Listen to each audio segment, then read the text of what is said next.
আরে শোনো শোনো, কোথায় যাও? তোমার যদি ইলিশ মাছ পছন্দ হয়ে থাকে তাহলে আজকের ভিডিওটা তোমার জন্য। আমার শাশুড়ি আম্মুর হাতের স্পেশাল ইলিশ পোলাওয়ের রেসিপি নিয়ে চলে এসেছি। তো চলো শুরু করা যাক। তোমাদেরকেও দেখায় যে আম্মু কিভাবে এত মজার ইলিশ পোলাও রান্না করে।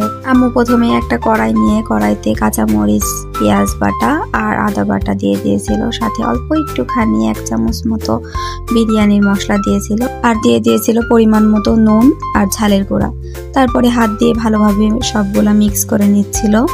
এই মশলাগুলো কিন্তু হাত দিয়ে খুবই সুন্দর করে মিশিয়ে নিতে হবে। তোমরা চাইলে চামচ দিয়েও করতে পারো, ব্যাপার না।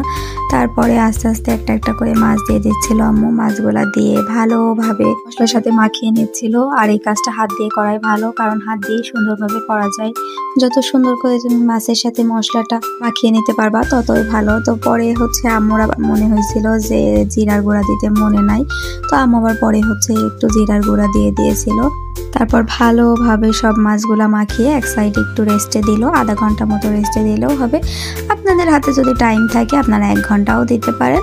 তারপরে আর একটা কড়াইতে অনেকটা তেল নিয়ে অনেকগুলা পেঁয়াজ দিয়ে দিয়েছে বেরেস্তা করার জন্য। পেঁয়াজগুলো আস্তে আস্তে সুন্দর করে গাঢ় বাদামি করে ভেজে নিতে হবে। পেঁয়াজের বেরেস্তার কথা আর আপনাদের কি বলবো, সবাই যেটা পারে। আর এই যে বলতে বলতে আমাদের বেরেস্তা রেডি। আম্মু 4 ভাগের 3 ভাগটা তুলে রাখছিল, আর অল্প একটুখানি ছিল অবশ্য কড়াইয়ের মধ্যে। আর আম্মু কড়াই তেলগুলা রেস্টে রাখা ওই মাছের মধ্যে দিয়ে দিল একবারে। এই কড়াইটাতে আমরা রান্না করব এখন। তো অল্প একটু পানি দিয়ে দিল। এবার আমাদের মাছটা রান্নার পালা। ও আর একটা কথা আপনাদের বলা হয়নি, সেটা হলো আম্মু যখন মাছটা মাখায়, মানে মেরিনেট করে, তখন আম্মু টক দই দিয়েছিল। এই রান্নাটাতে যেহেতু টক দই ইউজ করা হয়েছে স্বাদটা ব্যালেন্স করার জন্য, আম্মু এখানে 1 চা চামচ মতো চিনি দিয়ে দিয়েছে, আর সাথে 3-4টা কাঁচামরিচ দিয়ে ভালোভাবে ঢেকে দিল। আর আমাদের চালটা রেডি করতে হবে। এদিকে আমাদের রান্নাও হচ্ছে, আর আমরা চালটা ধুয়ে ভিজিয়ে রেখেছি। আমার শাশুড়ি বলে যে চাল ভিজিয়ে রাখলে নাকি ভাতটা অনেক সুন্দর হয়, দেখতে অনেক সুন্দর লাগে, লম্বা লম্বা হয়। এই জন্য পোলাওয়ের চাউলটা ভিজিয়ে রাখাই ভালো। তো এদিকে আমাদের কথা বলতে বলতে যে মাছও রেডি। আম্মু মাছগুলা একটা প্লেটে তুলে নিচ্ছিল, আর গ্রেভিটা আলাদাই রাখলো।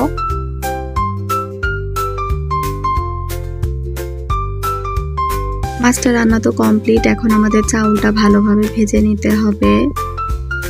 আর এই যে এখানে আমাদের চালটা ভাজার জন্য পুরোপুরি রেডি। এখন আমরা চাল ভেজে নিব। প্রথমে চাল ভাজার জন্য একটা কড়াইয়ে তেল দিয়ে অনেকটা পেঁয়াজ কুচি দিয়ে দিল, আর সাথে দিয়েছিল কাঁচামরিচ আর এলাচের ফল বাটা, আর 3-4টা কাঁচামরিচ এমনিতেও দিয়ে দিয়েছিল। দিয়ে এটা ভালোভাবে ভেজে নিতে হবে। ভাজার পরে চালটা দিয়ে দিতে হবে। চালটা দেওয়ার পর অনেকক্ষণ সময় নিয়ে আস্তে আস্তে ভালোভাবে ভেজে নিতে হবে। এখানে জালটা মিডিয়াম রাখতে হবে, বেশি জাল দিলে আবার নিচে পুড়ে যেতে পারে। আস্তে আস্তে সুন্দর করে ভেজে নিতে হবে। চালটা ভালোভাবে ভাজা হইলে ভাতটাও অনেক বেশি সুন্দর হয়। আমাদের চালটা ভাজা প্রায় কমপ্লিট। আর তারপরে আম্মু এখানে ওই গ্রেভিটা দিয়ে দিল। গ্রেভিটা দিয়ে ভালোভাবে মিশিয়ে নিতে হবে চালের সাথে।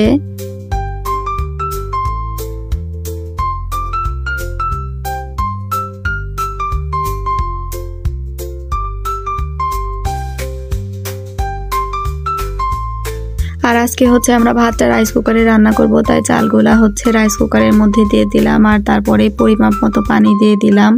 তারপরে ঢাকনা দিয়ে ঢেকে ভাতটা রান্না করে নিতে হবে। আর ভাত হয়ে যাওয়ার 5 মিনিট মতো আগে আমরা মাছটা দিয়ে দিয়েছিলাম। আর মাছটা দেওয়ার পর আবারও ভাতটা ভালোভাবে ঢেকে রান্না করে নিব।